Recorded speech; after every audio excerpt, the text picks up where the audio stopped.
to your listeners, gentlemen, what would you start doing and what would you stop doing to your heterosexual listeners if women didn't exist? Would you buy that car? Would you still be working out the way you're working out? Would you have your job? Would you live in the area that you're living in? Would you be paying $200 as a cover to go into a bar to yell at people and get drunk and then go home and feel like shit the next day? Or would you actually look in the mirror and be like, you know what I want to do tomorrow? I want to fucking surf. I want to go backpack across Australia. I want to start a business. I want to write a book. I want to take this juice that's inside of me, this beautiful fucking essence of who I am as a man, and I want to share it with the world.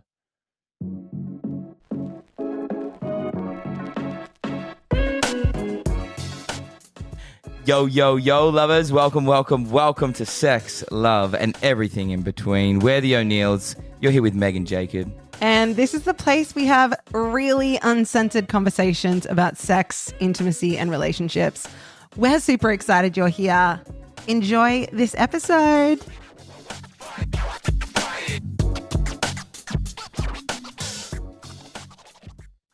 Yo, yo, lovers. Welcome back to another episode of Sex, Love, and Everything in Between. And I think we're going to be doing a lot of everything in between today. Meg is just headed off for the first day of her 5-day embodied feminine leadership retreat. And I'm here with a guest that I've been so excited to have on. I have Traver Boehm from Man Uncivilized. He is a leader in the men's work space. And he's someone that when I think about the men's workspace, and I know I can be quite loud and proud and very enthusiastic. When I think of Traver, I think of someone that's almost like the bass note. He's been holding the position. He's been holding the pole for so many of us to find our way into leadership. And even though I've never actually done any of Traver's programs, I've read his book. And I have had other men in my community go through his programs, and he's always been a reference point for integrity. He's been a reference point for depth, and he's been a reference point for a man who doesn't just get the certificates and share the knowledge. He's a man who is continually engaging with the lived experience of being a man. And what I believe is that life will initiate you, and then it's up to you to begin to self-initiate, to actually choose these initiations consciously. Yeah. And that's what I've seen, and I've modeled my own, my own cycles of man from what I've taken from you, Traver. So, man, it's an honor to have you here. I'm super excited, and selfishly, I just can't wait to hear what you have to say or what you don't have to say. Like we said, we could just look into each other's eyes for the next 50 minutes and have a ball. But man, thank you for being here. Thank you for having me, and thank you for that intro. It's a pleasure to be here. Yeah, man. Well, there's a couple of things that we're going to talk about today, guys. And the first thing is I really want to talk about men and what men need, especially from what I'm experiencing here in Australia and the collective. And then we're going to talk a little bit more about some of the key tenets that I've taken from your work and some stories as to how they came about. And then we're going to get into, what you've, the rite of passage that you've just chosen, which is to have spent 49 days in darkness. And I'd really love to get to that and have an ample amount of time to hear about why that was important to you and why it's important for men to choose to consciously step into these initiatory experiences and come back from them as well. Yeah. And come back and actually integrate them and then bring the medicine home. That's a huge thing that we are passionate about here and with the men's work we're doing in Australia, man. So awesome. That's where we're going to go today, guys. And it's going to be, I just feel that there's going to be some depth and some really awesome stuff here. So I'm excited to have you share on these three things, man. Thank you, brother. I'm glad to be here. Yeah. So in Australia, we're not as I wouldn't say that we're as aggressively, we're not as aggressive in pursuing our desires. There's a very passive or a standoffish or I'll put myself at the end of my to-do list in Australia. There's a lot of men that are playing out this, what I call the servant to the queen. Ooh. And they want access to the woman, but they don't want to stand alongside her and lead alongside her. Okay. And this has been something that played out in my relationship for maybe the first 5 years, where I did everything Mm. for my woman. Mhm. And that came from a story from my childhood where my mum didn't get what she needed from my father. And she communicated to me that, like, hey, whatever you do, don't be like your father. Like, just Mm. be so good to your wife. When you have a wife, just do everything for her, do whatever she needs. Mm. So in my belief system, I was like, well, a good man does everything for his woman. Mm. He does everything. So for me, what I learned was the cooking, the cleaning, the the bills, the work, all of that was my responsibility. And the only thing she had to do was purely exist in whatever state she wanted Mm. to. And Mhm. primarily it was all about creating as much comfort for her. And I think that there was a confusion around what being a provider was Mm. for me and what being a protector was. Mhm. And then 5 years in, like Meg, my wife, my now wife, she was like, I can't feel you. It's like you're not even here. Yeah. And it broke me, man, because I was like, I've been doing everything that I thought I was meant to. Mhm. And this is a story that I come across day in, day out, where men are doing what they think they should be because they actually do love their woman. They've just been given, I guess, a model that doesn't fit. Yeah. It doesn't give them the full picture. So I'd love to hear from you, man. I know you've probably spoken about this 1,000 times, but I would just love to hear from your perspective what these guys are missing, Mhm. what these guys are needing, Mm. and potentially some like really, really key action steps they could take to get the full picture and start to embrace their, I guess, the full range of what it means to be a man in relationship that is taking the lead Mm. for himself and his partner. Beautiful. It's such a common trap, Jacob, right? What you just described is a common trap. And I think it's a benevolent trap, right? The guy, you were not an asshole. You were not selfish. You were not extractive and taking from your woman. And that's the opposite side of that coin, which is disgusting and not at all what I'm going to advocate for. What I want men to ask themselves, first and foremost, whether you're in a 30-year marriage or you're fresh on the dating scene, is why are you in this relationship? Period. What is the intention of the relationship? Now, a lot of guys hear that and go like, oh, I need to bust out a spreadsheet and get super granular. It's not, or granular. It's not. What is the point of the relationship? Is it to create children and have a family and pass that lineage on? Is it to have an adventure partner that you go surfing with and you travel with, etc.? Is it someone to grow and heal and expand with?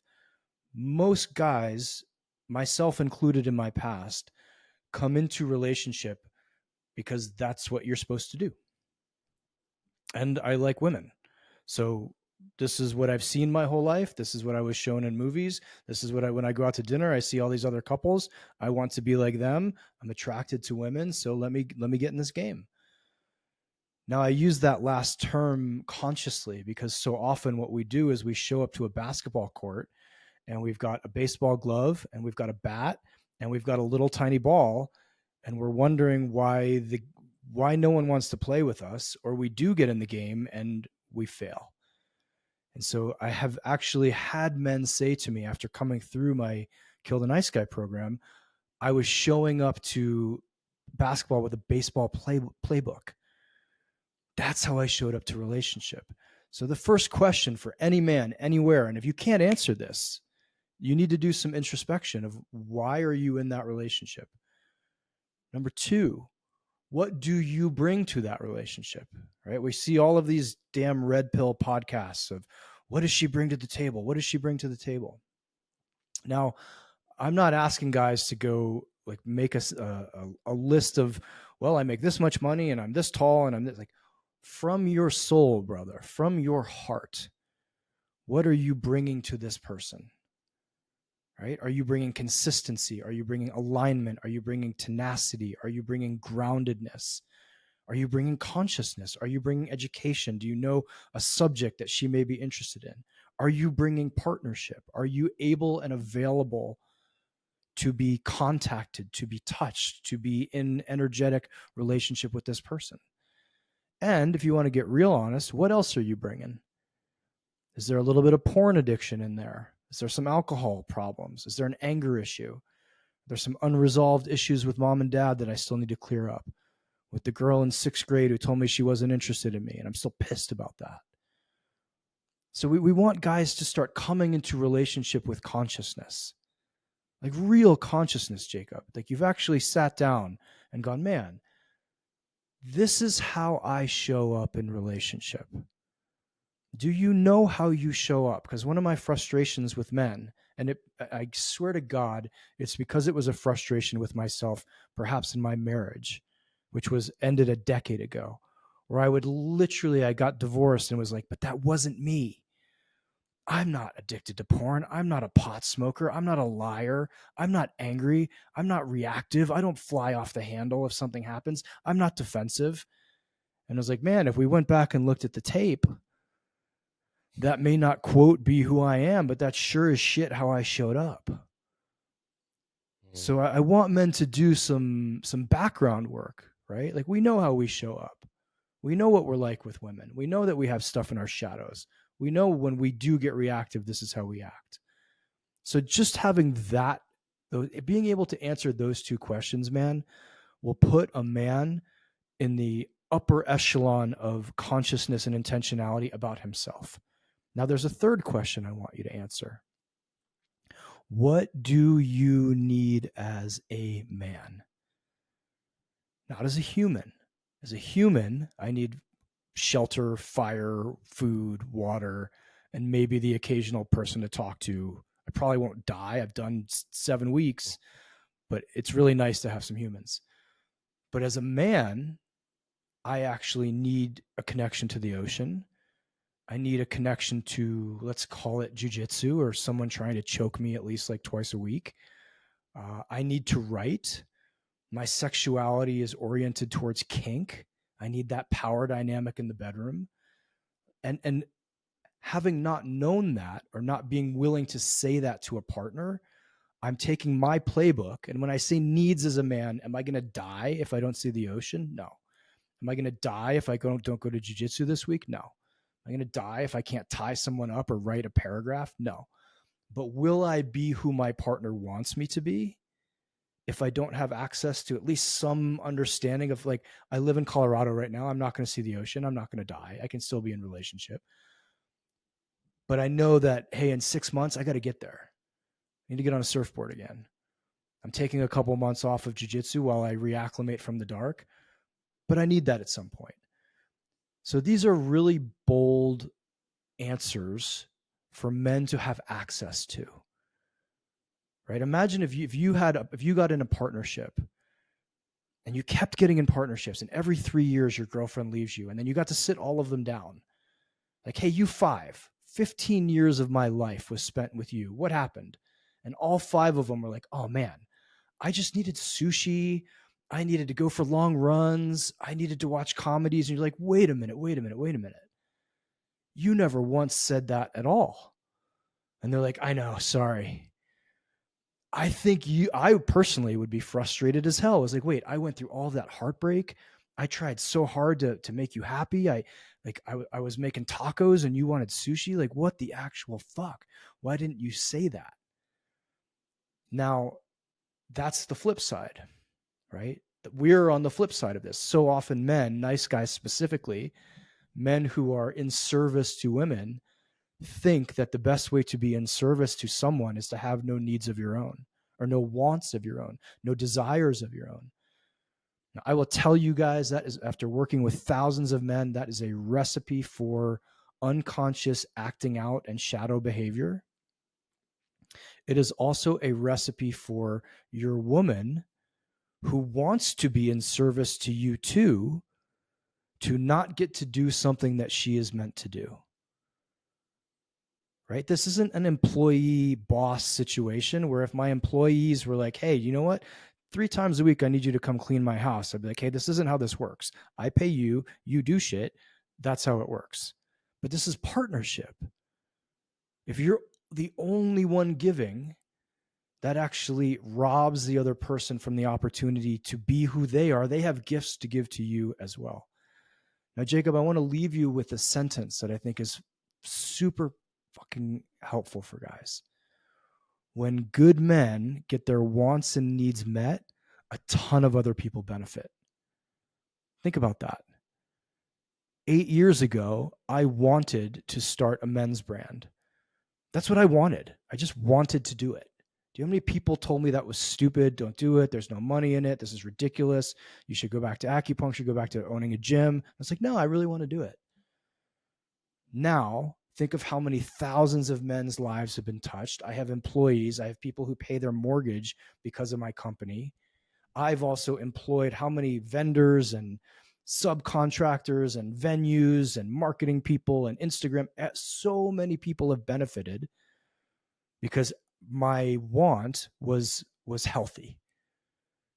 Now, if my want was to do a lot of heroin and kill homeless people, that's not a lot of people aren't going to benefit from that. But I'm healthy. I'm clear. I know I'm acting from my heart, and I'm listening to my soul, brother. I'm listening to my soul. Right? So many men, when they say, well, what do you want? They speak only from their head or their ego. I want a 6-foot blonde with big tits and a Mercedes and a 5,000 square foot house and a 7-figure business. Awesome.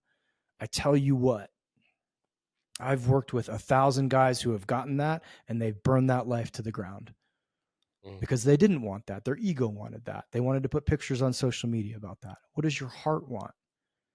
And then even deeper, like, what does the soul of the man, and what does that man want? And if you want to get even weirder, what does the soul of the world want from you as a man? Do you think, and some people call that God. I call it, I'm an Alchemist fan, if you've ever read that book. The soul of the world does not want thousands and thousands and thousands of Australian men running around, bowing down to women and not giving their gifts to the world. Does that make sense? My woman wants me to be fucking strong. She wants me to be grounded. She wants me to have a purpose. She wants me out there doing shit in the world. She doesn't want a child, and she doesn't want an employee, and she certainly doesn't want a slave. Now, if you asked me this 12 years ago when I was married, I would have said, do you know what she wants? Me to take care of every need, to think about her needs before she even has them, to never disagree with them, to never have conflict, to not show up who I am as this big, bold, beautiful man in the world, because she's going to have friction with that. And what do you know? My marriage blew up, as it should have. So here's another question for you guys. And I've done this again with thousands of men. And I want to clarify the question, Jacob, because someone's going to hear this and write you. You're going to get an email tomorrow morning and be like, that guy doesn't want women to exist. That's not what I'm saying here. But to your listeners, gentlemen, what would you start doing and what would you stop doing, to your heterosexual listeners, if women didn't exist? Would you buy that car? Would you still be working out the way you're working out? Would you have your job? Would you live in the area that you're living in? Would you be paying $200 as a cover to go into a bar to yell at people and get drunk and then go home and feel like shit the next day? Or would you actually look in the mirror and be like, you know what I want to do tomorrow? I want to fucking surf. I want to go backpack across Australia. I want to start a business. I want to write a book. I want to take this juice that's inside of me, this beautiful fucking essence of who I am as a man, and I want to share it with the world. Now, I'll let you all in on a little bit of a secret. You do that, and you don't need to be on a dating app. You don't need to be in the bars trying to chat up strangers. Trust me, the world will come find you. It's a scary leap to go from I'm in control of things and doing things for a specific outcome to I have a mission, I have a purpose, I have a drive, I have a goal. I'm doing something that's so much bigger than me. It is terrifying because I will most likely fail at it, but I don't give a shit. I would rather get to the end of my life having tried and failed than get to the end of my life swiping on Tinder. And that is wildly attractive. Now, before you jump in, here's the real challenge. When someone with sparkly eyes and a smile and who smells good and has long hair comes into your life, you still got to stay on that mission. And that is the ultimate tussle for a man. It doesn't mean that you're not relational. It doesn't mean like, sorry, honey, 7 days a week I work, and then, on Wednesday of 2028, you and I can go out on a date, and you expect her just to hang out there and be a puppy dog. So she needs to be incorporated into this relational aspect of your life. But you don't deviate from that deep, grounded connection to your masculine essence, which is why she's attracted to you in the first place. Don't you dare do that to her, and don't you dare do that to you. That's what I think about. How do you do it? Man, you also fuck it up a couple times. I was And gonna that's say, okay too, guys. Right? yeah, leave some space for the fuck ups for sure. And I'm talking to my side of the camera here, just so you know. I'm in this with Oh you man, guys. so much. What you said was really poignant there, man. That final, like the first two questions, I was like, yeah, I can do that, Yeah. and I think I've done that. I think over the course of the last 6 years, my practice has been becoming deep enough for the world to come to me, and practice becoming that magnetic, like the depth of the masculine will draw in Mhm. the desire, and then it's my job to execute on that and like Mm, meet that. But when you said, what would you do or what wouldn't you do if women didn't exist, that actually really was quite confronting for me, mhm, especially now. One thing that I've wrestled with and only just recently come to terms with is that there's a lot of my life I've been driven by this idea of I need to suffer and earn love. I need to earn mm, love. mhm, mhm, And that kind of shifted out of my relationship into my business. And then I was suffering and like mm. forcing myself onto my business, Yeah. just in the way that I'd forced myself into a servant role in my relationship. And Mhm, when you said that, man, I was like, oh, dude, I actually don't.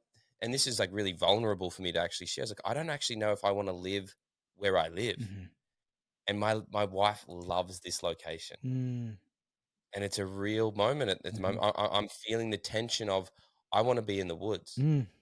and I don't actually want to be. I'm like when you said the ocean. The ocean's like a kilometer, like less half a mile away from my house, and I'm like, I need to get away from this thing. Yeah.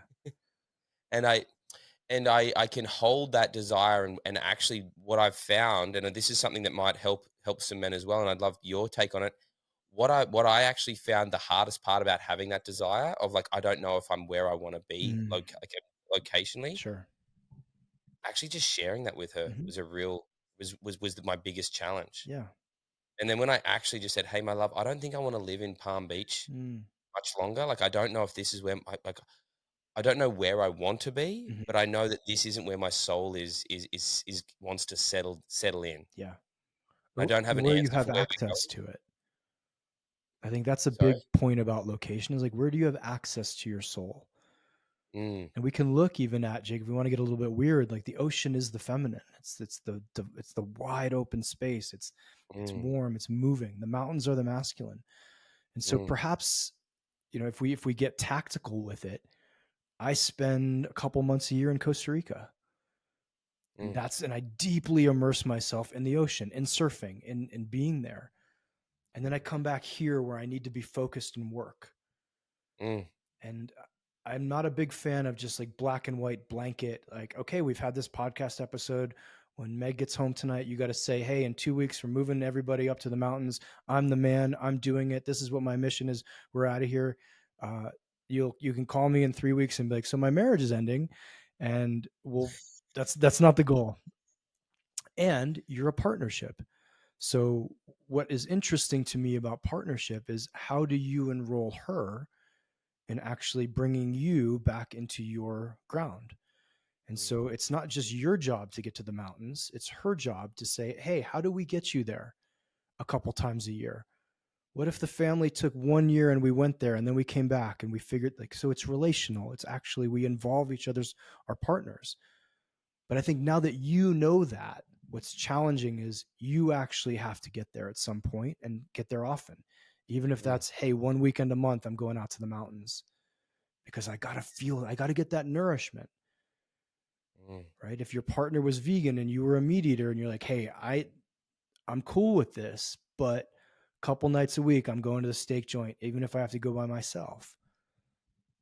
that's the tussle That of was literally the partnership. start of our relationship Was too. it? She's come round. She's come full circle. Okay, okay, good, good, good, good, good. Um, I like what you said there, man, because like it's like a lot of the time the soul, like it's like, oh, the soul is speaking to me, yes, and it's not black and white. It's not a light switch. For a lot of men, they think they have to blow everything up and then change everything about their life. For me, it was like, oh, there's a desire here. There's a yearning for the Mm, mountains, literally, mhm, and uh, what I what the, sitting with that desire, it actually gave me the reference. Where I was like, actually, I don't know if I want to be in the same location 12 months a year, like you shared. And I was like, I've actually structured next year, so I have a month off earlier in the year and a month off later in the year. And the month off at the start of the year is going to be in Peru, in the mm. Yeah, mountains. Like man. it's like that's where my soul, like, if I could teleport right now, Mm, I'd be on a mountain in Peru. mhm. That's where I'd be eating potatoes. Yeah. And and that was like, okay, cool. How can I enroll Meg? I love that. Mm, Enroll her in the vision, but also how do I structure the vision so I can actually move toward it mhm. rather than um like rush into it and think that it's going to save me from whatever feeling Right, that I'm having right now. Like how do I get free? right. It's like, well, actually I'm being asked to be with this, Mm. communicate my desires maturely as a man, not a little boy. I need this, Mhm, tugging on the skirt. mm, Like, hey, my love, I'm actually I'm feeling like it's time for me to go to the mountains. And mm, it's so beautiful that you shared that, man. Because what I took from the way that you just calibrated my desire, I was like, hey man, what about once a month you go mm, to the mountains for a weekend? mhm. That's so much more achievable than packing up my entire life, moving to the mountains and realizing that I actually like being around people as well. I actually like my local coffee shop. Yeah, And, I actually do enjoy surfing. And now I'm 3 hours away from everything that I actually, right. oh, wow, that's a lot of perspective when I could have just gone for two Mm, days and mhm. enjoyed the mountains, nourished myself, and then came back. Yeah. That's a I'll huge say one. this about the soul, Jacob, and I'm speaking probably above my weight class. If it wants you in the mountains fully, it'll burn your house down at the beach. Mm, You'll know, right? mm, It when the psyche lights up and the soul lights up, it's a go. Otherwise, it's asking you to actually be in this world but not of it, to live in the city and like be the monk and the householder, be the mountain man and the beach goer. And that is so much of the tussle of modernity is you have a family, you have people, you have responsibilities. You can't just go walk the earth as a mountain man, right? It would cause damage to this ecosystem, to the relationship, to the people in your life, and that's not responsible. We still, as men, have a deep hold on responsibility, but we're also responsible for our own essence. We're also responsible for our own expression and what we need. And so it sounds like you've done it perfectly. 2 months off in the mountains is a deep, like, indoctrination of that into that nourishment. You're not like, hey, I'm taking a day next year. It's like, and Peru is mountainy mountain, right? That's mountains. mm. Yeah. Good on you, Yeah. man. Good on you. Yeah. It's been probably 5 or 6 years since I've been to Peru. And it's like, it's been, it's getting to the point where it's like, it's so loud. I can't not. There you go. The soul's been like, dude, Yeah. you've been saying you're going to go back. Yep. And I'm so excited that I'll have my son with me this time, and it'll just be a real moment. But it's like, oh, I've chosen that, and I've given myself the time to keep choosing it and like do it in a way that feels responsible. Because in the past, I'd be like, I want to go to Hmm. Peru, and I'd be looking at flights for next week. And I'm Hmm. like, well, I got a Hmm. retreat Yeah. coming up, so I'll fit it in before then, or I'll just message Meg and she can look after Oshin. I'll just go for a week. It's like, actually, man, what would actually serve your the field that you're responsible for? Hmm. Beautiful way to And say that it. to me Yeah. is like is still something that I'm learning, rather, because what I would have done in the past, which is what you speak to, I just be like, that need is actually too hard for me to Mm. bring. It's too hard to want that. I don't want that because it's going to mess up Hmm. it's going to mess up the flow that we've got in this household. And Oshin has a routine now, and Meg wants to do this, and this. So actually, if I bring this desire in, it's actually going to cause too much suffering and too much discomfort. When in actual fact, it's actually going to. What I find is that when I bring a desire in that's true, Mm. it actually removes all of the things that aren't true. It Mhm. actually like requires us to let go of the things that aren't in alignment with the soul, and that's been a it's been a rocky road for me, man. Like when you said that, I was like, wow, I and fatherhood's been a huge one for Mhm. that as well. You know, Of course. it's brought up all of my. It's been probably the fiercest mirror. The first thing was like entrepreneurship. Mm. Going into business was a massive initiation for me, and then relationship was easy until I had to actually step into my. I was like, relationship's easy. Just abandon everything and that Right. you love and do it. I was like, I thought I'd nailed relationships, and everyone was like, God, you're so good in. I was like, Mm. yeah, I am. Yeah. And then it was like, actually, no, there's this whole other realm. And then the third thing that's really, um, yeah, really rocked me just in the last month or two has been fatherhood. So I'd love to like just like turn towards some of these really powerful um sayings or quotes that you've got from your book, man, and Sure. really give guys, because like what some of these guys may be like, oh yeah, cool, I could do that, but like what will happen if I really step into my power? Mm. I don't know what I'm capable of, and Mm. I'm scared of what might happen to the people around me. Sure. And a question that we've asked a lot of men, uh, and this is something that I'm really passionate about, just from losing men to having brothers kill themselves and Yep. do that whole suicide thing, Yep. is we've asked the question at our workshops. It's like, um, do you hurt yourself because you're scared of, if you actually let out what is inside of you, Mm. you'll hurt the people around you? It's like, yeah, I'd rather just hurt myself. For And sure. a lot of guys are like, I'd rather beat myself up. I'd rather turn all of that in on myself, Mm. because I'm scared if I actually let it out into the world, I'm going to destroy or be destructive in ways that I will I won't be able to come back from. Mhm. So, like, I'd love to start. I know this one's, probably one that you've spoken about it many times, but you have Sure. a Sure. beautiful quote, which is, be dangerous, Yeah. but not a danger. And I think Mm. this is a real activation for a lot of these nice guys and what we've been speaking about. So if you could share a little bit on that, man, and then maybe pick two or three other of these like really hard hitting quotes that you have, Mm. and just maybe share where they came from your own lived experience. Sure. Sure. I mean, that one kind of dovetails with another that goes with it. And I want to be specific about what I'm speaking about. And it also, so be dangerous, but not a danger. It fits with, we have this maxim for the uncivilized nation, which is let others be safe, for I walk among them. And it came from my days as a fighter and my days as a bodyguard. And be dangerous, but not a danger. I mean, we could do, I just got chills talking about this, right? Yeah. We could do a month-long workshop on this.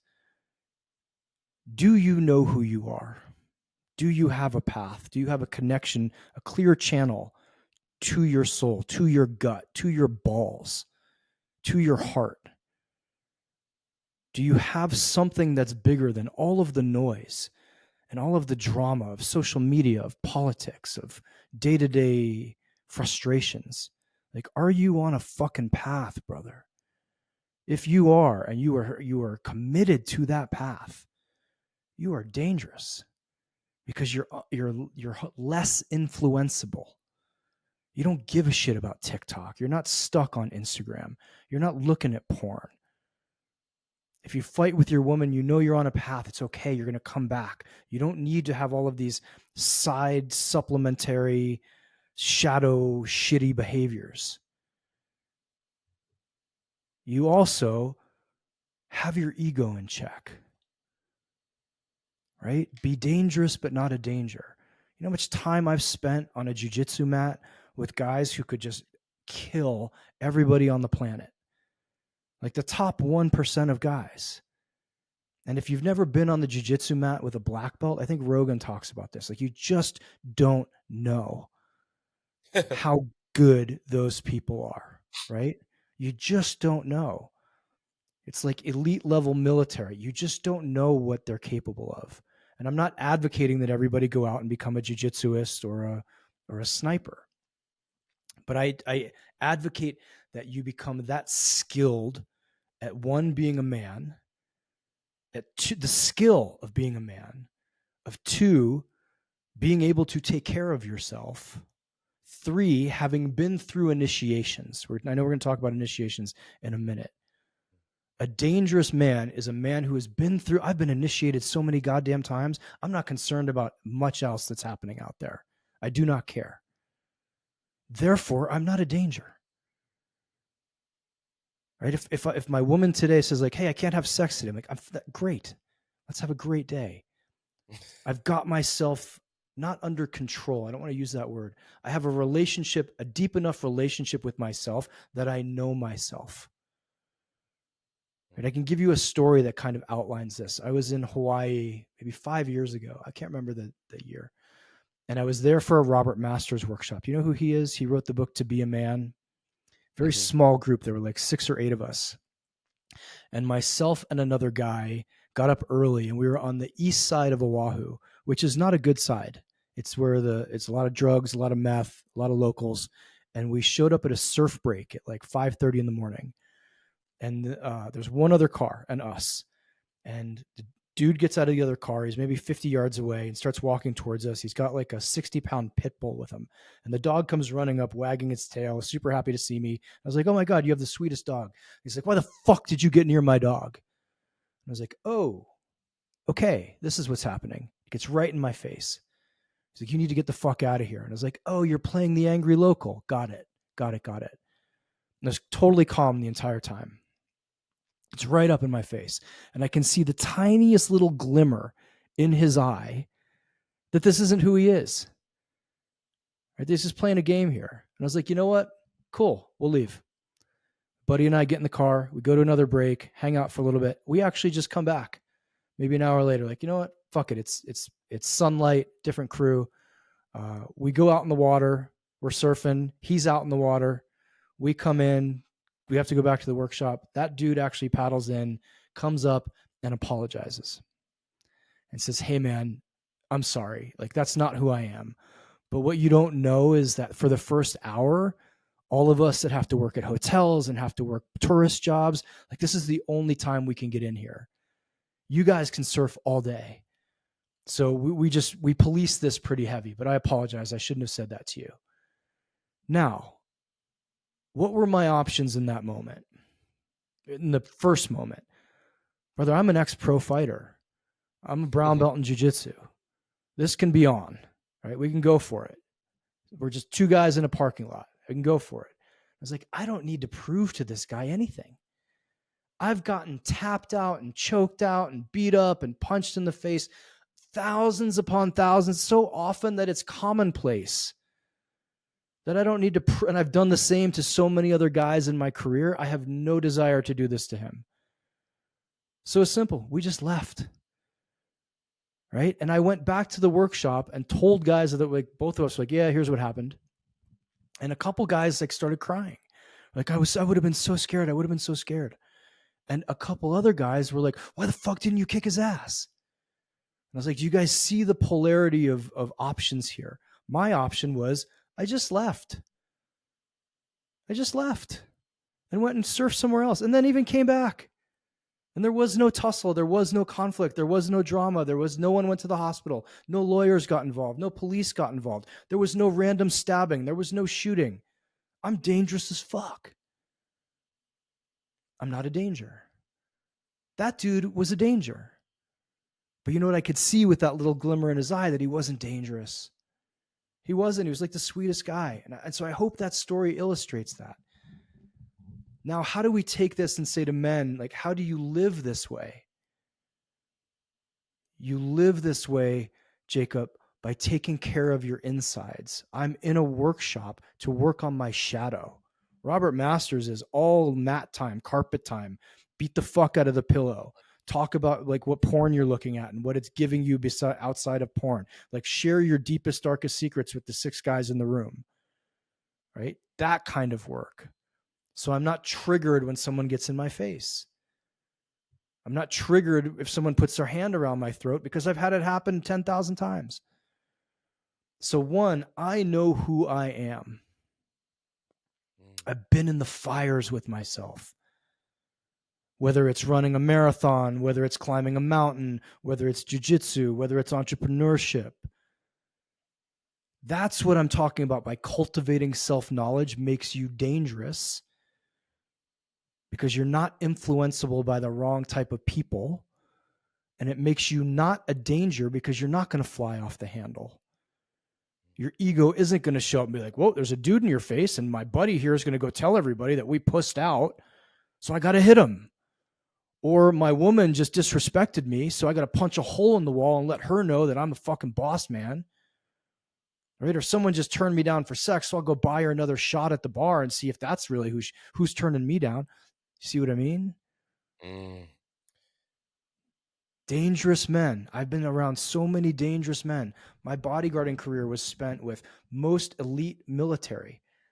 I'm a college kid, ex-college kid showing up in a bodyguarding facility. They needed someone who looked like a college kid for a lot of jobs. They don't need the 6'7" jacked Marine who everyone's like, that's the bodyguard. Right? Like clearly that dude. Oh, look, the cute little intern with the blonde hair, right?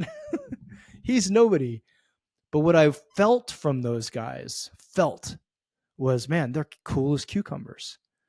They're calm in all situations. They're polite to the waitress. They say yes, please, and thank you to everybody they interact with. Crazy. Why? Because they've walked through so many fires that they don't need to prove themselves and they don't need to prove their egos.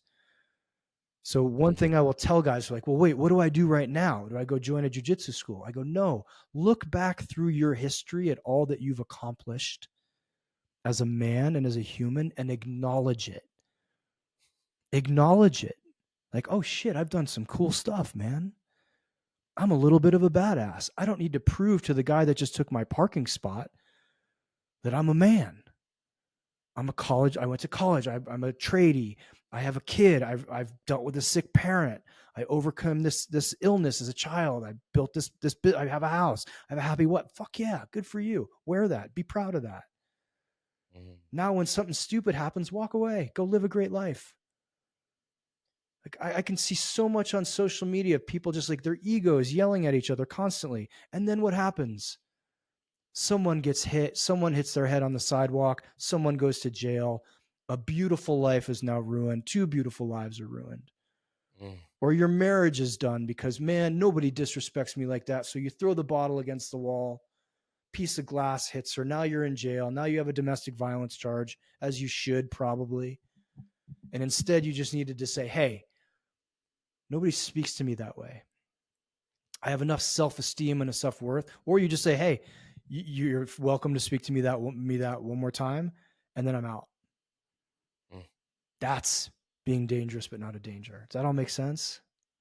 Yeah, man. I'm taking a lot from like there's almost an element of like the danger is like I need to prove to you 100%. that and then 100%. the dangerous part is like I don't have to draw my sword. Exactly. It's a very like when you were talking, I was like, as white as we both are, there was like a samurai energy like emanating from you. I was like, I can feel that story of the samurai that chases down the assassin that spits in his face. Yeah. And he goes to kill him, and he's like, the assassin spits in the samurai's face, and he puts his sword back in the holster. And then he comes back, he lets him go, and then he chases him down 3 weeks later, and the assassin says, "Why didn't you kill me when you had the chance?" He said, if I had have killed you in that moment, it would have been because of anger, not virtue. Right. And I think I think that like I was like, oh, like if you had have reacted in that moment when that guy got in your face because you could, right. You don't know if he's got a knife. You don't know if one of you fall down and your head hits the ground just in the right way to ruin. Yeah, and it's like, oh, what's over what? And, over what? Yeah, and the thing that I'm a baby in jiu-jitsu, man. I'm a 3-stripe white belt. And what I took from jiu-jitsu, man, was like, oh my goodness, like humility and the power of like regulating 100%. yourself under pressure. And I don't know whether enough men put themselves in situations where they have to learn to regulate under pressure in different facets, like physically, mentally, emotionally, and spiritually. And I would argue that I have a hidden agenda that everyone should do, every man should do Me jujitsu too. because Do it. it is it really touches on most of those points. Like I've come out of jujitsu and I don't know if I've wanted to cheer or if I wanted to cry or if I've wanted to sleep for 3 years. And I think it's such a beautiful experience. And I guess what I'd love to like sort of segue into as we continue this conversation is which I think will like really like sort of lay some ground for this quote of yours, which is fight hurt. Mm-hmm.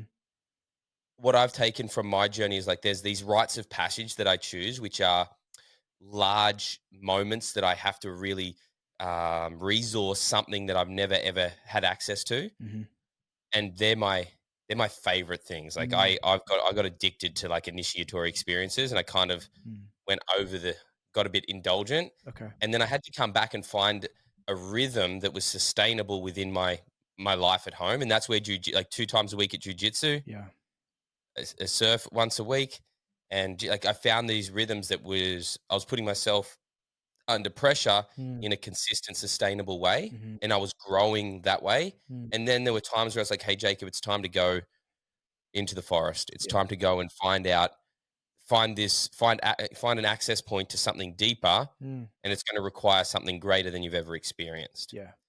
And I guess I'd love to segue into that for you, man. Like we've spoken a little bit about that, the concept of be dangerous but not a danger, and how Yeah. that can play out, uh, and why that's important, especially if you're the nice guy that we've been speaking about, asking yourself those key questions, and then starting to cultivate this Yeah. sense of I know who the fuck I am. Right. And when I do have moments where I'm needing to cultivate some of that fire within, I have an affirmation, especially if I'm about to do something that's bold. Mm. Um, I just say I'm that motherfucker. Yeah, man. I'm that motherfucker, and I have a lot of guys in our workshops. I just want to seed this because I think it's valuable. We have like affirmations. It's like I want to be a great partner, and then I'm like, okay, bros, let's make like dark affirmations. Like let's do like dark masculine. Like let's bring in Yeah. the wild beastly Fuck yeah. affirmations. And watching the guys say them the first time and they start to giggle, Mm-hmm. and like it's like, oh, I've got to come up with humor, and then they start to drop in. It's like Mm-hmm. I'm that motherfucker. That's right. Like, Ooh. oh, we're actually like you said, giving access to what's beneath the heart down into your instinct and your balls. Yeah. And for me, that's been a huge thing.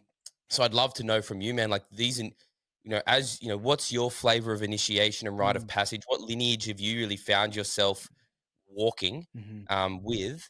And why have you done that? And how do Mm. you see this as a necessary part of a man's life ongoing? So like I guess the overarching thing I'd like to know is like, why should men do initiations? How often should they do them? Mm. When is a good time? Mm-hmm. And what's the desired outcome really from an initiation or a rite of passage, knowing full well that we will never know exactly what that's the whole point of initiation is to not know. For But sure. what do you see if you could give guys a frame from that Mm. sort of structure that I just put forward?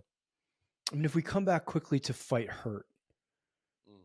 that came from my MMA coach, a guy named Eric Paulson, who's old school. He was Josh Barnett's coach, Cub Swanson's coach, like fame. He was in Shuto in Japan before MMA came about. And I remember before my last fight, I had a torn ACL, and I was like, "Fuck, I got to get in there." He's like, "Trust me, nobody fights uninjured. Every single person that gets in the cage has some injury that they're hiding, and that's the gig. Like that's the way the gig is. You don't change the gig." And I remember thinking, like, cool, just got to fight hurt. Period. Mm.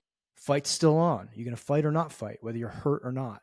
And I want that resilience to come back into men, especially young men, younger Mm. men, as our lives get. And I'll say this as someone who's like the 49-year-old old guy who actually did have to walk to school and did have to shovel snow and didn't have technology. I had a cell phone when I was like 30, right? Life was harder.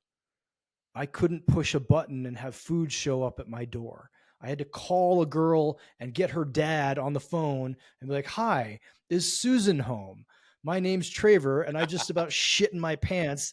I dialed this number and hung up 72 times before it fucking rang.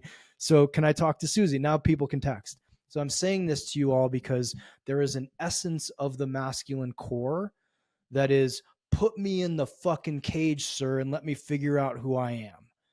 And I want that to come back to men. I love your "I'm that motherfucker," right? I will look in the mirror and say, "Remember who the fuck you are," over and over and over and over. And I tell men to do the exact same thing. Remember who the fuck you are. when you're in a relationship that doesn't feel good. Oh, this is the last girl who's ever going to fall in love with you. This is it. Remember who the fuck you are. Okay, your company just got tanked and you're bankrupt and you're in a shit spot. Remember who the fuck you are. And don't think for 1 minute that any of the people that you look at who quote have made it have had it easier than you have. They absolutely have not. Period fucking period. Now, if we want to shift into initiation is something that will require more of us than I'll use your words, than we thought we had access to right now. So we actually have to, our little video game character has to get down to 0. And we have to go, shit, I don't know how I'm going to survive this thing. I don't care what the thing is, whether it's a divorce, bankruptcy, heartbreak, illness, death of a loved one. If you get to a point where you literally aren't sure if you're going to make it out of this or not, that's an initiation. Now, I'm not saying people have died from divorce or died from breakups or died from a parent dying, but it feels like it.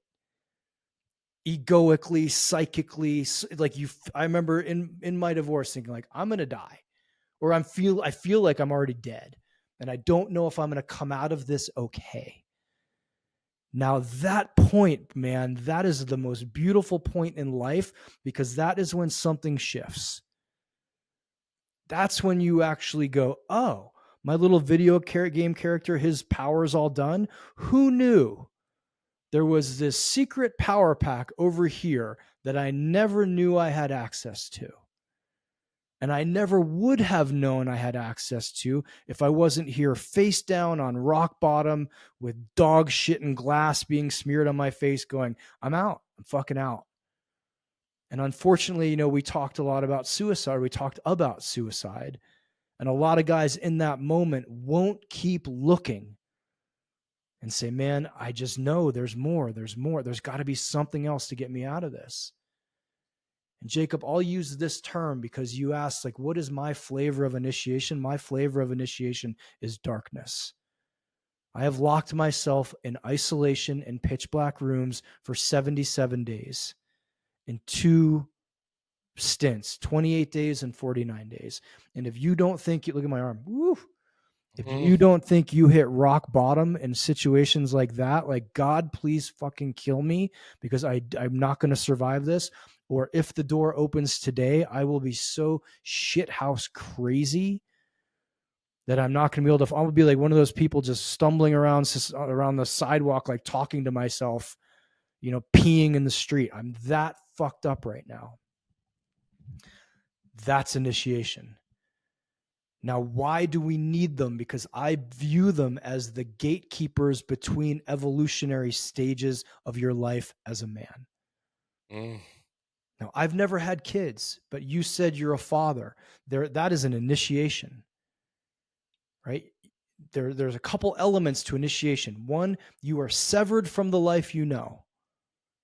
You're suddenly, like, as a single dude, now you're holding this little thing. And I'm from guys I've talked to who are fathers. They're like, oh shit, I cannot go back. This is done. Me going to the bar 5 nights a week, hanging with the boys, poker night, being able to pack up and leave and go to Bali for 6 months whenever I want. That life is done. Number 2, there's like a radical shift in identity. I am now someone I wasn't a month ago. Right? And number 3, the intuitive and inherent knowledge that you can never go back. You can't go back to that prior life. Right? You can't not be a father now. God forbid something happens to your kid or kids, to any of the fathers listening, you're still a father. I've never met, and I've met a number of guys who've lost their families, in heartbreaking situations. They still say, I'm still a father. Still a father. So why do we need initiations, and why do I find them? I think there's different, let's call them potencies of initiations, Jacob. Like a mushroom trip, psilocybin can be an initiation. Ayahuasca can be an initiation. I try to tell guys, like, you're Those are like Disneyland initiations for a lot of people, Yeah. right? Training for a marathon for someone who's never done athletics and then running a marathon can be an initiation. But if you really want to get to the shit of it, you want to get down deep, you got to get into something that requires an identity shift for you to come out okay. And then the real work starts the day you get out. That makes sense? That's the real That's what work. that's what I, when you said like the Disneyland around plant, because plant medicine's been like a deep journey for me. It's been something that I don't necessarily outwardly talk about, but it's been my own personal place that I go. Yeah. And that's the thing that I think a lot of guys miss is that the work starts when you get home, Mhm. not in the ceremony. Like, Mhm. yes, okay, I'm going down and I'm experiencing the corners of the shadow in ayahuasca, and it's showing me all of these visions. Oh yeah, beautiful. And one of my brothers, he's a mythologist. He says, "Don't come up too soon. Mhm. Don't come up from the ritual or the ceremony too soon. Mhm. Don't come home and start telling tales of the journey too soon." And Mhm. this is what I take from what you just said is like, how are you bringing this lesson back? How are you like choosing to do the work now that you're back Mm. in this new place? And Mhm. fatherhood, like no days off, man. Like Right. that's like you don't get it. Well, I could easily leave. Like I could say, "No, I'm done," and I could Mm. leave, but I would always know that I left. Yeah, and I think there's something really, really damaging about leaving an initiation early. It's like the Mm, door is still open for all of that potential, and your soul or some aspect of you knows it. And mm, you have to close that loop. You have to. Or even you may have to close it years later. Like, why do guys who have, stopped 200 feet short of the top of Everest 8 years later gone back and been like, okay, I have to finish this. So mm. if there's a particular direction you want me to go around initiation or darkness, I mean, I can go a number of ways. So I'd love to hear, like, how do you want to wrap this up, or have me I what to think like speak on what next? I'd love to know like where do you see your journey with initiation going forward? Because like I'm 35 and like a new father. Mm, I'm a I'm my business feels like it's just starting to grow roots mm, outside of my nervous system. It's got its own mhm, nervous system now, and it's no longer tied to mine. Thank mm, the Lord's. yeah. Uh, but like for me, I'm like I literally had a session with my mentor last week, and I broke down because I was like, I don't know what I want. Mm, I've gotten everything that I've desired. I wrote it all down with my first men's coach. mhm, I wrote it down. I want to be a husband. I want a kid. I mm, want a business that earns six figures doing helping men. mhm, And I cried as I wrote this down, man. I mm, wrote it down on a piece of paper and I was like, this is what, and he's like, you don't feel worthy of that right now, do you? I was like, nah, man, I've never actually even mm, had the courage to say it, let alone write it down and make it known to the world. yeah. And I feel like the last month, man, it's really hit me. I'm like, I live on the Gold Coast in Australia, man. I have access to all the best surf breaks. I have access to 500 different coffee shops. I have freshwater creeks. I have everything that I could ever want. I've got a beautiful wife who loves me. I've got a son that I adore. I've got a business that on the deepest level is fulfilling. And I kind of got to and I guess this is like maybe an initiation is like I'm at the stage of I don't know what I want now Mm, because I've created all of my wants have been satisfied. mhm, And that doesn't mean that I'm complete by any means. mm, There's still a yearning for sure. the G wagon, and I want Mm, to fly first class to Japan and mhm, do these. There's a lot of like worldly, surface level desires, but there's still. I know I still want to work with men and continue my mission. But I got to a point of like I don't know what I want, what Jacob, and it's like it's the soul is like, hey man, we need to have a conversation. mm, We need to spend some time together. And that's what I'm feeling right now. I was like, oh, there's an initiation right now. Like, yeah, I'm a mm, father in that identity, but there's a like I don't really know who Jacob is in this new season of life now that he's created all that he wants. And I'm gonna keep, chopping wood and carrying water, no doubt. I choose responsibility every day of the week. yeah. But I can feel the inkling that I want to get to know a part of me that isn't here yet. I want to Mm, find that extra power pack. So mhm. maybe if you could speak to the inkling that may come online and how you may see that for men, like it's like, oh, it's not a one and done situation. There's going to be times where you're going to be asked to evolve, and maybe this is the piece that I'm curious about is like, is this actually the path to eldership? Is this the path to Mm. reinstating a healthy number of elders rather than us all like having to ration the eldership? I know that, Dewey Freeman's one of your guys, and I adore him. I've listened to so many of his interviews on the podcasts Yeah. that he's been on. I'm like, rather than having to ration out all of these elders, is this how we reinstate eldership? Is this how we reinstate like Mm. a healthy community? I'm not sure, but I'd love to know from your perspective that inkling that men may feel and how they can track that, and then where this idea of like, oh, one initiation and then I'm a man, or if Mm. how you see this unfolding for you as you move into the next decade, the next Mm. season of your life. Do you mind if I ask you a question? Please. What do you long for?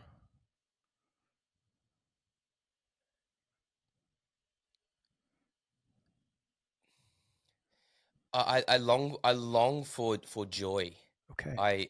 Yeah, like that when you say that I long, and when I say that, I know exactly the two things because I've been sitting with this for a week. The two things that are the two parts of joy for me are death and music. Mm. I want to explore grief on the Mm. deepest level. Mhm. Um, I'm really obsessed with Stephen Jenkinson right now. Mm. I don't know if you know him. He's a Greek. I have this. I've I became interviewed a him married. twice, and I'm interviewing him Monday. Oh, I just read the intro to his book, and there's Yeah. this. Martin Shaw says the word yarrick, Mm. which is the supreme readiness of a hawk about to hunt. Mm. I was like, instantly, I was like, the depth that the death offers is Mm. where I'm being asked to go. I've played in the light, Yeah. and ironically, I'm talking to you, and you're the man that's explored 49 days in the Mm. dark. Like the grief is really, I'm being like pulled like that. Okay. And then on the other side of it, there's this part of me wants to that wants to sing and create music, and Mm. that is the when I say joy, it's this two-sided coin of like Yeah. of music and expression, and like Mm. and using my voice and Mm. and my music. It's a part of me that I've downplayed and avoided bringing fully. Mm. And then the other side of it is like this deep grief work, Yeah. man. And like that'd be my answer, and it makes me even emotional because I'm Of like, fuck, course. man. Like that's what I'd do. That's what I'd spend my days doing if everything else fell away. Yeah. Thank you for answering honestly. What I hear is I want to know life at its core to depth, and I want to celebrate life in ways that I'm not celebrating it. And Mm, that is what you orient towards next, brother. And it may require having finances that will allow a G Wagon and allow a first class trip to Japan. And maybe that's what you spend it on, or maybe it's not. Maybe that gives you a sabbatical year where you just make music and you just play music and you just volunteer in hospice, right? I've volunteered in hospice. I'm not a musical person, but I think the question, what do you long for?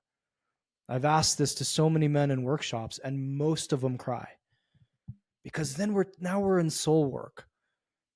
Ego work is I want this many cars and this many houses. Heart work is I want a beautiful family and a beautiful wife and people to know me and people to see me.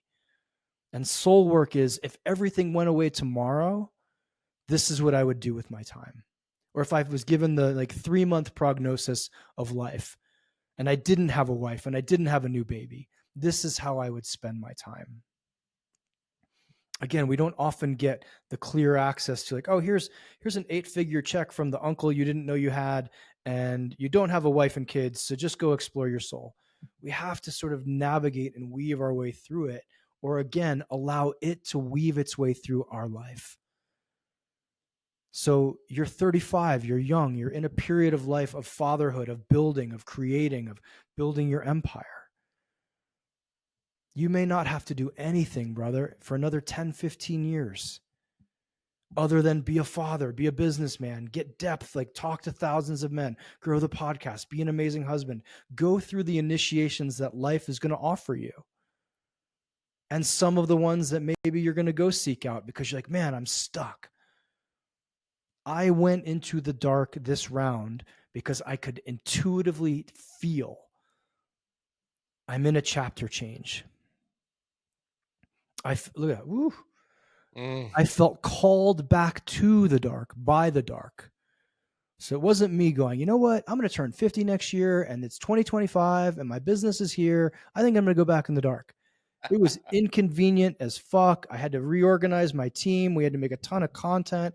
It cost a lot of money. It was not a smart, quote, business move to do this now. My dad had died the year before. I'd ended a relationship. Before I made the decision, then my father died. Then my long-term relationship ended.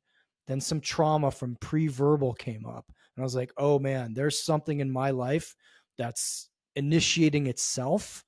No wonder a year and a half ago, my cousin committed suicide. All of these things that were like, okay, it's time to go back in. And I can tell you now, again, look at my arm. If you guys, I keep showing in my arm because I'm getting chills. I cannot imagine the rest of my life being successful, aligned, integrated, had I not gone through that initiation. And it was a kick in the fucking dick every day for 7 weeks. It was hell. It was an initiation in the purest form of the word. And now that I'm out, and I'm still only a month out, less than a month out, and going, cool, go slow. I have a year, Jacob, of probably reintegration,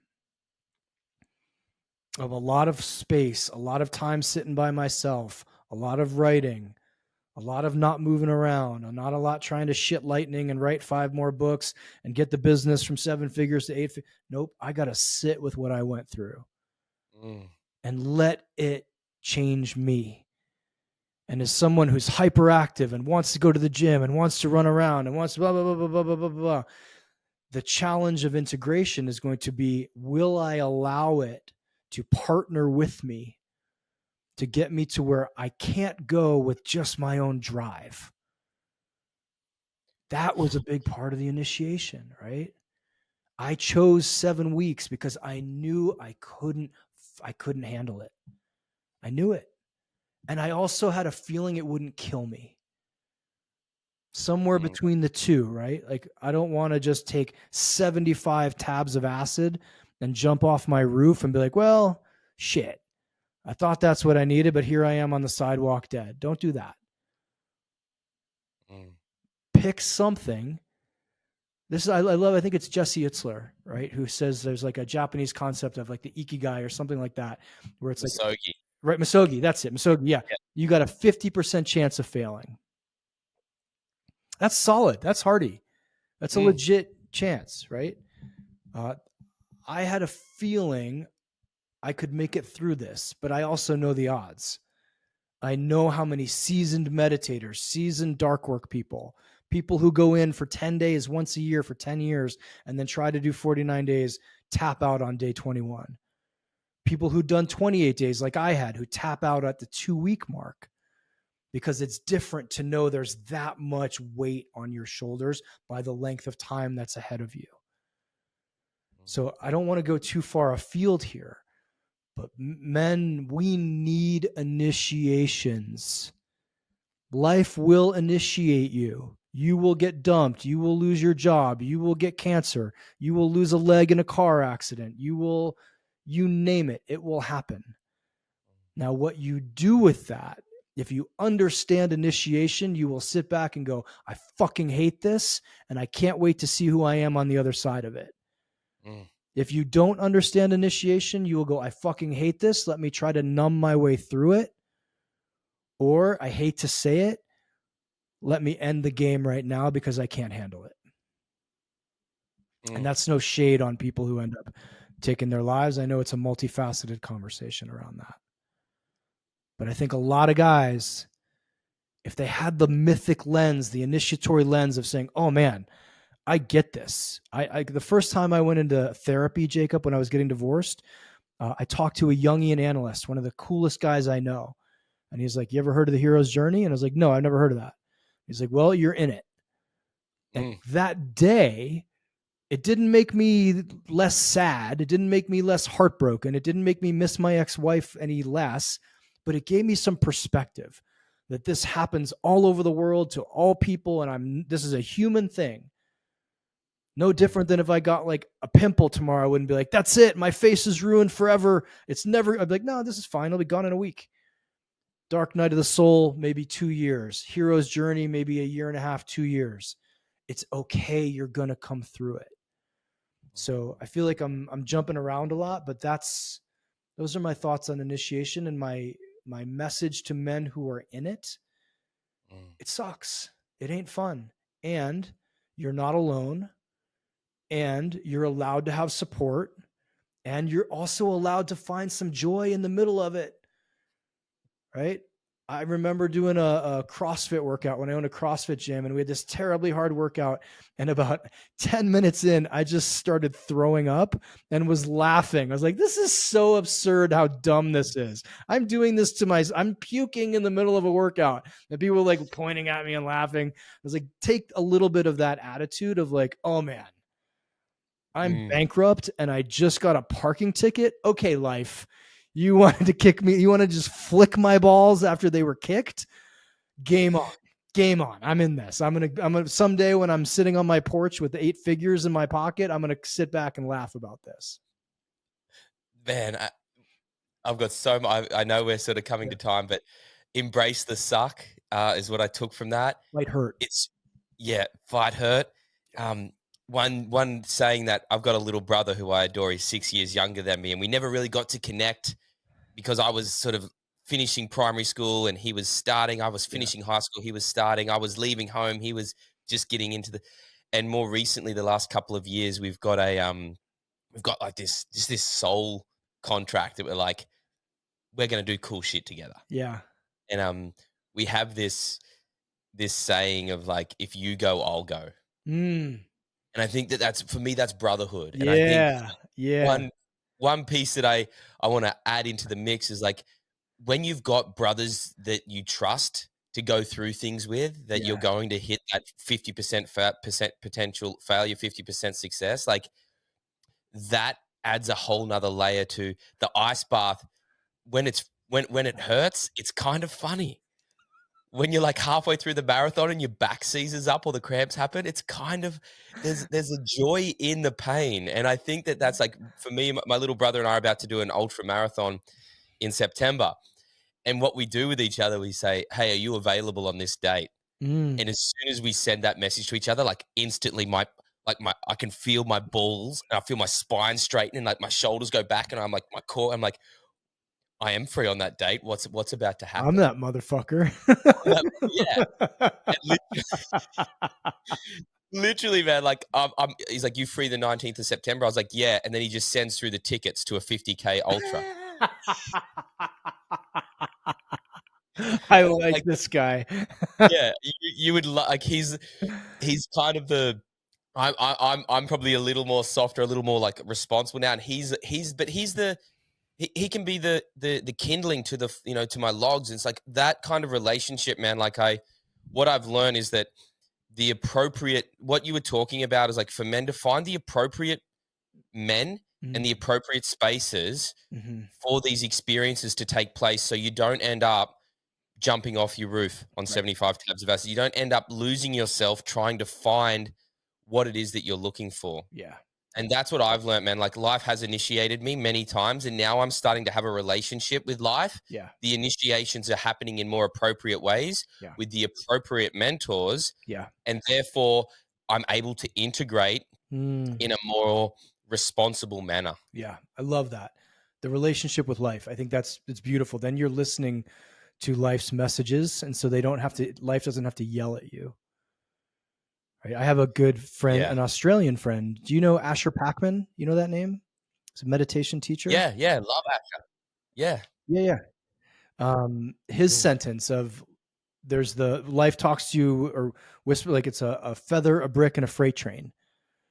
And most of us are like, you get hit by a freight train a couple times, you're like, I'm looking out for the feathers, But I think every dude has at least 1 or 2 freight trains in their life at some point. And then you wisen up a little bit and you get a little bit older and you're not 29 and you have a kid and now you got some responsibility and you have the right people around you so that you get the right dose. Life doesn't need to overprescribe and give you 50 tabs of acid. It gives you one. And sometimes I'll say it, man, it just, things happen. Hardship will come. It will come for all of us. And if it doesn't come in the form of something acute, it will come as we lose our bodies, as people we love die as we get older, as we go into the death channel, or the death transition. So I appreciate initiations now. I don't love them, but I appreciate them. I appreciate the initiation of like, oh, there's so much joy in my life. This is requiring me to grow. But most of us grow through pain. Like, what's Carl Jung's famous, there is no coming to consciousness without pain. Yeah. I'll leave you with that. I think that's a truth.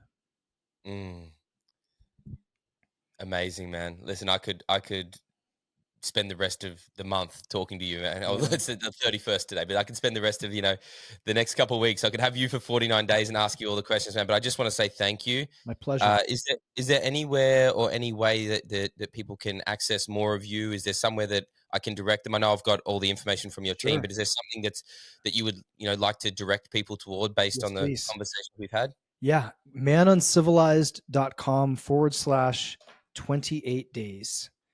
I got a book coming out in a month about my first darkroom experience, and the dark it's a very unique medicine, man. It's an old medicine, and I've already had a dozen men since I've come out say, "Hey, I'm doing this. Where can I sign up?" And it's not my path to facilitate that. It's my path to show men where medicine is. So manuncivilized.com/28 days. Hit me up on Instagram. I'm at Traver Boehm, TraverBoehm, or check out the Uncivilized podcast. And I appreciate you having me on. I appreciate you men listening to this. We're be your brother's keeper. That's Uncivilized ethos tenet number 2, and be unapologetically male, number 1. We need each other, man. Now, I'd say now more than ever, given how fast tech is changing, given how fast relationship is changing, given all of the pressures on our mental health, we fucking need each other. I'm going to seed one more thing, if you don't mind. I haven't talked about this publicly. On November, I think it's 19th. I'm not sure. Probably for you guys, it's the same, right? International Men's Day. Is that it's day long, International Men's Day. I want to have, we just started a nonprofit called Project Uncivilized. Look at my arm again. Woof. My goal and the goal of Project Uncivilized on International Men's Day is to have 1,000 men's circles take place in one day all over the globe. A men's circle is any group of 3 men who intentionally get together and sign up. It's like $10 to do this, and we'll have information later on about it. But I want every single guy listening to this, mark that date. It's called the 1,000 circles. That's the goal. We get 1,000 men's circles together, we're saving somebody's life. And we need each other. We just need each other. We just do it. Sorry, guys. It's the days of like, I'll just rely on my dog and my woman. Those are done. We need each other. And God bless us for being there for each other. So thank you for having me on, Jacob. Man, thank you. Thank you. Appreciate you, man. Cheers, I'll put all that information down below in the show notes, guys. And I'm sure there's going to be so many moments from this podcast that you can go and integrate. Shoot Traver a message. Shoot me a message if you have any questions. And together we rise, man. Like Traver said, we need each other, and that's a beautiful thing. Awesome.